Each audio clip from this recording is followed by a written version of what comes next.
নমস্কার বন্ধুরা, ওবিসি সংক্রান্ত কি নতুন আপডেট রয়েছে চলুন দেখে নেওয়া যাক।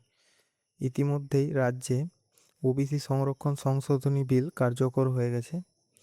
রাজ্য সরকার তৃণমূলের আমলে তৈরি ওবিসি তালিকা বাতিল ঘোষণা করেছে, কারণ এই সরকার দাবি করেছে যে আগের সরকার ভোট রাজনীতির স্বার্থে এই সংরক্ষণকে ব্যবহার করেছিল।